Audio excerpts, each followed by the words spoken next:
Tupanci do Sul é uma cidadezinha de pouco mais de 1.300 habitantes. Ela fica no norte do Rio Grande do Sul. Foi lá que, durante as eleições deste ano, um homem com mandado de prisão por estupro de vulnerável concorreu a vereador pela União Brasil. O nome dele é Seu Marmuque, de 47 anos. Ele conseguiu aprovar a documentação necessária na Justiça Eleitoral apenas 4 dias antes de a condenação se tornar definitiva. Depois disso, o candidato ficaria inelegível pela lei da ficha limpa. Mas apesar da manobra, Selmar recebeu somente um único voto. Só que ele saiu da eleição como suplente da Câmara de Vereadores da cidade. Além de Selmar, outros 62 candidatos concorreram às eleições municipais deste ano com mandados de prisão em aberto. Os nomes deles aparecem em um levantamento exclusivo realizado pelo G1.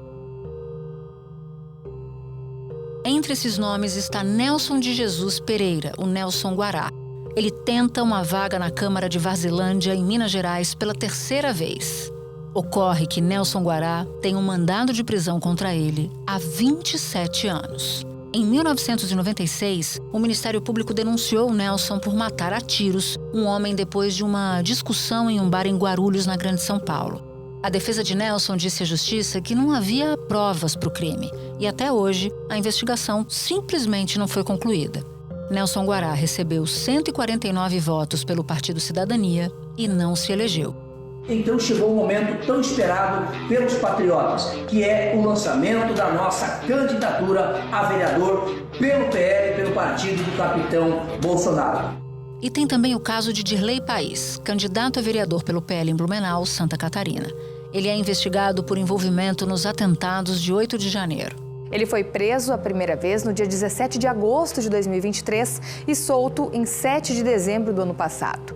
Entretanto, ele violou o veto ao uso das plataformas digitais e teve esse novo mandado expedido no dia 29 de agosto deste ano. Ele responde por associação criminosa. Mesmo assim, Dirley simplesmente seguiu em campanha pelas ruas de Blumenau e usando os atos golpistas como se fossem meritórios, como ativo de campanha. E hoje eu me encontro com a minha liberdade restrita, com as minhas redes sociais restritas, por isso eu peço para você, compartilha o máximo esse vídeo com seus amigos e com seus familiares. E o dia 6 de outubro é Pastor Dirley País, 22022, nessa esquerda. Até ser preso em 16 de setembro, 2 dias depois de ter sido citado na reportagem do G1. Dirley concorreu pelo PL e somou pouco mais de 1.700 votos. Com isso, conquistou o posto de suplente na Câmara Municipal, cargo que só vai ocupar se o titular sair e se ele for solto.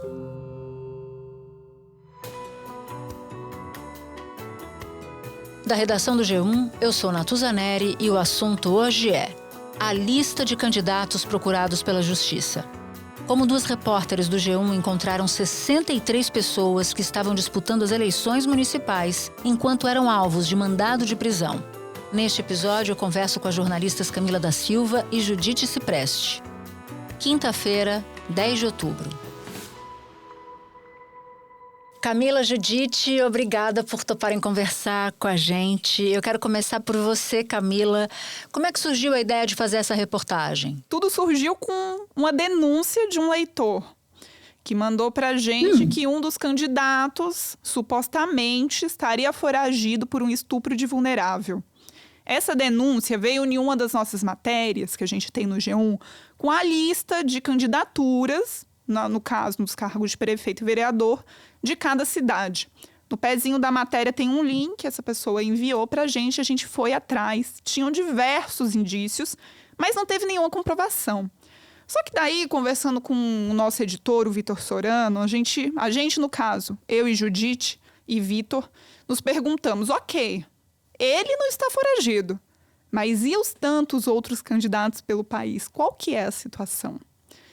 E a gente foi pesquisar isso através dos dados de um banco, que é o Banco Nacional de Mandados de Prisão, que é mantido pelo CNJ, o Conselho Nacional de Justiça. Lá tem N mandados, então, para fazer isso, a gente cruzou os dados do banco com os dados das candidaturas no Tribunal Superior Eleitoral pelo Divulga Cand.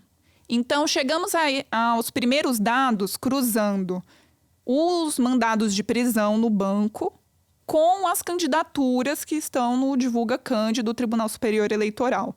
Então, cruzando nome do candidato, nome da mãe, nome do pai, quando tinha, data de nascimento.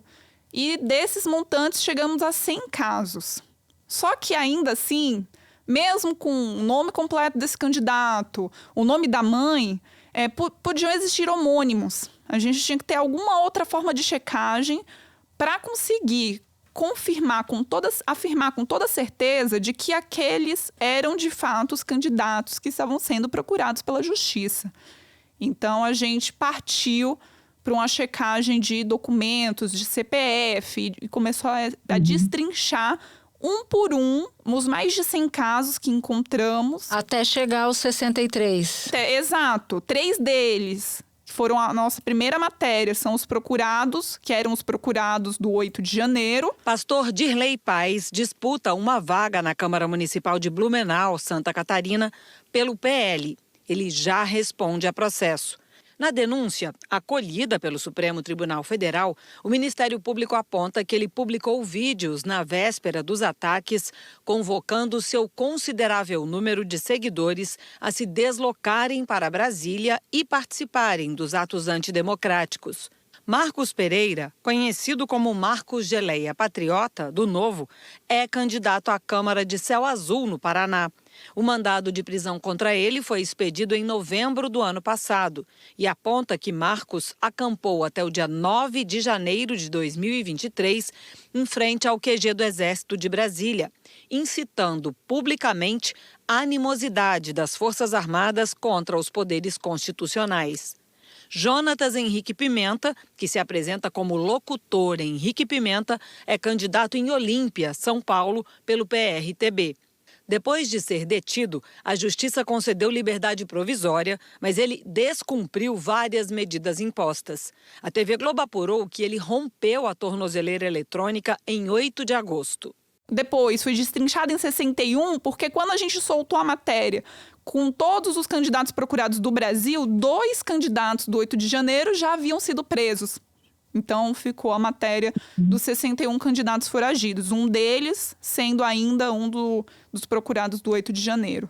Então, só para eu entender, vocês chegaram a uma lista de 100 casos, mas peneirando, fazendo as checagens, acabaram confirmando 61 casos parecidos, é isso? Com mandado de prisão em aberto. Exato, 63. Primeiro publicamos 3 casos do 8 de janeiro, e aí 2 deles foram presos logo depois da publicação da matéria. A Polícia Federal prendeu aqui em Cascavel o candidato a vereador na cidade de Céu Azul, Marcos Pereira, do Partido Novo. A Polícia Federal prendeu o candidato a vereador por Blumenau, pastor Dirley Paes, do PL. E quando a gente publicou toda a matéria, foram 61 casos, mas ao todo podemos dizer que são 63. 3 do 8 de janeiro e 60 de outros diversos crimes. Agora, Judite, como é que é possível uma pessoa concorrer a uma eleição com mandado de prisão em aberto? Então, Natuza, a questão é o seguinte, você ter um mandado de prisão contra você não te impede de disputar uma eleição, tá? Na realidade, até a maioria desses casos que nós constatamos no nosso levantamento são pessoas que estavam com mandados de prisão preventiva. Então, a lei brasileira ela entende que você está com mandado de prisão contra você não te impede de disputar uma eleição. O que impede uma pessoa de disputar uma eleição é se ela foi julgada e foi julgada dentro dos crimes que estão no rol da lei da ficha limpa. Então, de novo, né, como essas pessoas estavam com mandados de prisão preventiva, elas acabavam ali não se enquadrando, né? Então, quando elas enviavam a documentação para o TSE, para poder validar a candidatura, todos eles estavam com as certidões negativas para crimes, porque como elas ainda estavam preventivas, elas já não haviam sido julgadas, mesmo por crimes que estavam dentro do rol da ficha limpa. Então, esses candidatos, eles conseguiram ali ter a aprovação nas suas candidaturas, conseguiram aí concorrer nas eleições. E aí, assim, tem até um caso que é interessante, que é o do seu Marmuque, que ele é um caso que ele chegou a ser julgado, mas ele foi julgado pelo crime de estupro de vulnerável 4 dias depois de que a candidatura dele já tinha sido aprovada pelo TSE. Então, durante a nossa apuração, nós conversamos com especialistas que nos disseram que é um caso curioso, obviamente, mas que como a candidatura dele, até o momento da candidatura, ele tinha sido aprovado, né? Ele conseguiria ali concorrer ao pleito, não tinha nada que impedisse. Por mais que seja assim, um caso que acabou sendo julgado, ele foi julgado depois. Se tivesse sido, né, antes, ele provavelmente não conseguiria se candidatar, ele seria barrado pela ficha limpa, mas como foi depois, ele conseguiu aí concorrer nas urnas. Só complementando o que a Judite falou, essa lei, inclusive, para que candidatos que estejam respondendo a processo possam continuar no pleito, isso acontece, um dos especialistas em direito eleitoral nos contou, para combater, e se em algum município muito pequeno, vamos dizer, nos rincões, no Brasil profundo, acontece de um candidato que é oposição do partido que comanda ali o município, responder a algum crime e acabar não conseguindo concorrer. Agora, desses casos, voltando para você, Judite, qual foi o que te chamou mais atenção? Um caso que me chamou muito a atenção foi o do Nelson de Jesus Pereira. Ele concorreu na cidade de Varzelândia, Minas Gerais, ao cargo de vereador e disputou pelo Cidadania, né?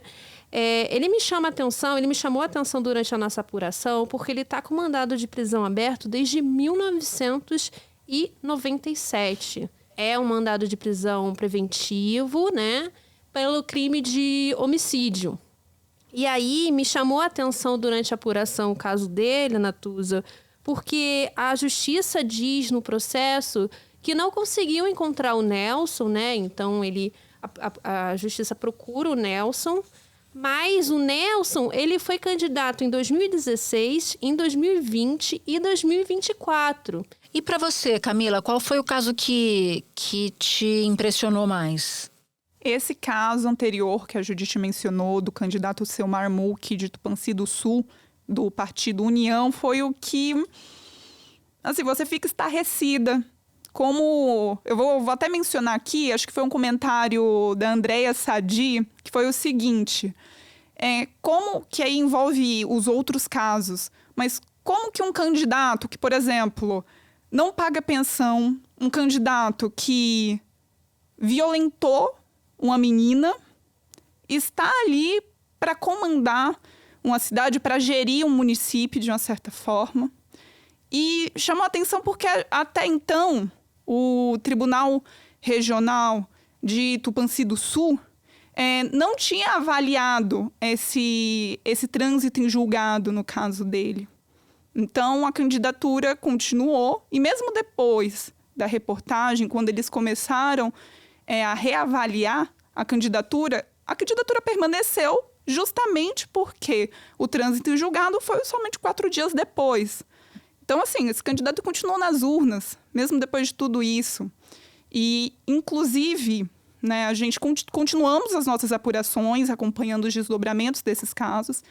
O caso do Selmar, ele virou suplente, não foi eleito, mas ele é o segundo suplente do União em Tupanci do Sul. Então, se acontecer alguma coisa com um vereador eleito, depois de uma outra suplente, ele pode vir assumir o cargo e cuidar de Tupanci do Sul, mesmo sendo uma pessoa que violentou uma menina. Ele foi condenado a 9 anos de prisão em regime fechado e o mandado de prisão foi expedido pela Justiça em 20 de agosto. Ele registrou a candidatura 4 dias antes da decisão judicial se tornar definitiva. Espera um pouquinho que eu já volto para continuar minha conversa com a Camila e com a Judite.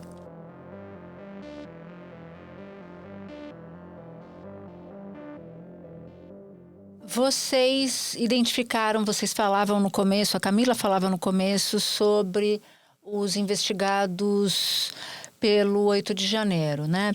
Os atentados de 8 de janeiro. Como é que foi a campanha deles, Camila? Olha, todos usavam o 8 de janeiro como uma forma de se colocar na disputa como alguém que iria defender aquele município. Defender a família, defender o patriotismo, principalmente. Foram 3 candidatos. O principal que estava fazendo campanha nas ruas com esse mote foi o pastor Dirley, de Blumenau, em Santa Catarina.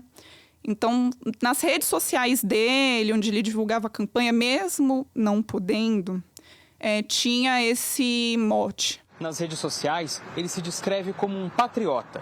Em seu perfil, há publicações em oposição ao governo do presidente Luiz Inácio Lula da Silva e em apoio ao governo do ex-presidente Jair Bolsonaro. Então, fui sim preso no 8 de janeiro, estou aqui mostrava a tornozeleira eletrônica, continuava fazendo as campanhas nas ruas, mesmo com esse mandado em aberto. Ele tinha orgulho do que ele fez, é isso? Ele dizia que ele ia fazer pela cidade o que ele fez com Brasília? Que ele iria defender o Brasil e, no caso, defender os valores morais, sobretudo, de Blumenau. Curioso, né, Camila? Porque eles não defenderam de nada, eles atacaram, né? Eles vilipendiaram a sede dos três poderes. Mas, enfim, esse é um outro assunto. Judite, eu quero entender agora com você os bastidores dessa apuração. Quais foram as dificuldades que você enfrentou desde o momento em que vocês decidiram fazer esse levantamento? A gente conseguiu encontrar essas pessoas graças ao cruzamento de 2 bases de dados, que foram o dos mandados de prisão. Nós conseguimos essa base no sistema do Conselho Nacional de Justiça, e também a base de candidaturas do TSE. Nós conseguimos aí, enfim, chegar nesses nomes com o cruzamento dessas bases, mas a gente teve um dos principais obstáculos já nesse começo de apuração foi a falta dos dados de São Paulo, do estado de São Paulo, porque o sistema, né, do Conselho Nacional de Justiça, que mantém os mandados de prisão, ele tem uma limitação de download de apenas 30 mil linhas. E São Paulo tem mais de 60 mil mandados de prisão em aberto. Então, a gente não conseguia fazer o download desses dados por esse site. A gente teve que pedir via, enfim, assessoria de imprensa, o acesso a essas informações para a gente poder ter, aí sim, né, todos os candidatos, né, todos os candidatos que estavam nessa situação. Foi um trabalho ali de convencimento para a gente conseguir ter acesso a esses dados. A primeira resposta que o CNJ deu para a gente foi que a gente só conseguiria ter acesso a esses dados baixando cada um de cada cidade do estado. Então, enfim, são 645 cidades, então você imagina o quanto que a gente ia demorar, o pleito ia acabar, a eleição ia acabar e a gente não ia ter conseguido baixar todos os dados. Então, foi um trabalho ali de convencimento da gente com a assessoria de imprensa para poder ter acesso a essas informações. E aí, assim, eu acho que uma das maiores dificuldades que nós tivemos na apuração também foi conseguir realmente validar essas informações. É mais do trabalho jornalístico mesmo, né? Claro, né? Com a responsabilidade que a gente tinha nas mãos de estar citando essas pessoas. Então, a gente teve que ir confirmar, por mais que o mandado estivesse aberto nesse site do Conselho Nacional de Justiça, como quem mantinha esse site eram os tribunais de justiça, ou seja, é da responsabilidade dos tribunais de justiça brasileiros alimentarem esse site com os mandados de prisão. Então, por vezes, o mandado já foi cumprido e ainda permanece no site. O mandado não está mais valendo e permanece no site. Então, a gente tinha todo um cuidado, nós tivemos um cuidado de, enfim, de confirmar se aquelas pessoas estavam com mandados em aberto. Então, essa parte que foi a parte pura e simplesmente de checagem jornalística, ela foi muito cansativa, ela foi muito demorada. Teve um caso que, por exemplo, a gente perguntou para o Tribunal de Justiça de um estado se o mandado ainda estava valendo, eles nos informaram que não. E aí, quando eu, enfim, respondi o e-mail falando, bom, se não está valendo, por que ainda está no site do CNJ? Eles falaram, opa, então, na verdade, está valendo sim. Camila, eu sei que vocês seguiram com a apuração encontraram inclusive novos casos.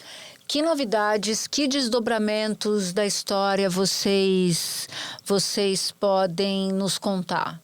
Olha, Natuza, desses 61 casos, né, que se mantiveram, o qual a gente conversou aqui, 2 foram eleitos, só que sem o mandado já no Banco Nacional, porque eram 2 casos de pagamento de pensão. Então, eles devem ter pagado a pensão, logo o mandado caiu, então eles não foram candidatos eleitos procurados, né?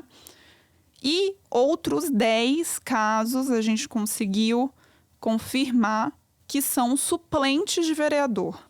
Então, a gente está com esse panorama, além dos novos casos. Então, a gente consegue confirmar que nenhum dos que continuam como procurados foram eleitos, mas temos 10 suplentes. Judite, além dessas prisões, porque olha aqui, eu tenho aqui o dado de que depois da reportagem, a Polícia Federal informou que acabou prendendo 36 candidatos procurados. Não dá para saber exatamente se eles estavam nessa lista apurada por vocês integralmente, mas a gente sabe que alguns estão. Caso, por exemplo, do pastor Dirley Paz, de Santa Catarina, e o Marcos Pereira, caso do Marcos Pereira do Paraná, que é conhecido como Marcos Geleia Patriota.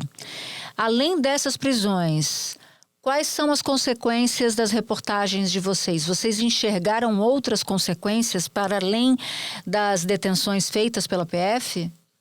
A gente conseguiu ver uma movimentação muito interessante, mais da nossa própria sociedade, assim, dos nossos leitores. A gente viu muitas pessoas, primeiro, né, tendo aquela pergunta que a gente respondeu aqui, né?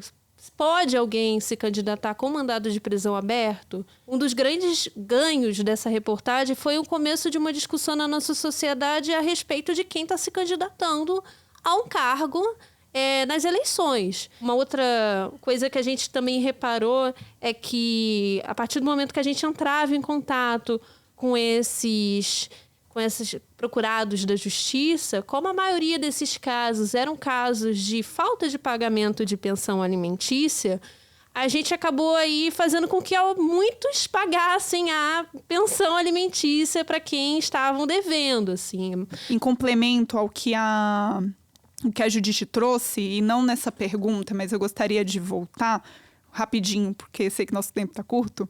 Nesse processo de confirmar se o mandado realmente continuava em vigor, nós não só entramos em contato com o Tribunal de Justiça, como tivemos que acionar a polícia, porque aí o tribunal falava pra gente assim: olha, a gente expediu o mandado, mas para saber se essa pessoa tá presa ou não, é com a polícia, não é com a gente. Aí entrava em contato com a secretaria. Inacreditável.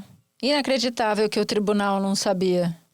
Eles nos mandavam nos procurar outro... Aí a gente entrava em outro órgão. E assim, obviamente, não fomos só nós duas, né? Nesse processo de confirmação, a gente teve o apoio de vários jornalistas do G1 por todo o país. Então, acho que esse é um ponto importante de ser destacado. Judite, Camila, muito obrigada por terem topado conversar comigo aqui no assunto. Foi um prazer enorme receber vocês duas aqui. Boa dupla, hein? Obrigada, Natuza. Obrigada, foi um prazer estar aqui. O G1 não localizou a defesa de seu Marmuque, citado no início deste episódio. Já o Diretório Municipal do União Brasil, em Tupanci do Sul, não quis comentar o caso. Nelson de Jesus Pereira não respondeu ao contato feito pelo G1 pelo WhatsApp. A coligação pela qual ele concorreu à eleição diz que foi surpreendida pela existência da ordem de prisão e que todas as exigências eleitorais foram cumpridas para registrar a candidatura. A TV Globo, a defesa de Dirley Paz, negou a participação dele no 8 de janeiro e afirmou que o candidato usou as redes sociais sem querer e queria recorrer da decisão. À época da prisão, em setembro, o PL de Blumenau disse que mantinha contato com a defesa dele e que iria acompanhar de perto a situação. Para você que ouviu o episódio até aqui, eu vou te fazer um convite: participar do canal do G1 no WhatsApp.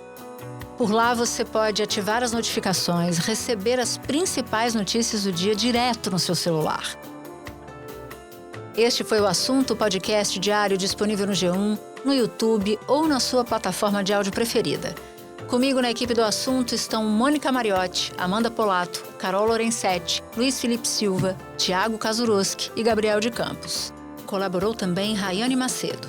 E neste episódio, um agradecimento especialíssimo a toda a equipe do G1 e da Globo no Recife, onde este episódio foi gravado. Eu sou Natuza Neri, fico por aqui. Até o próximo assunto.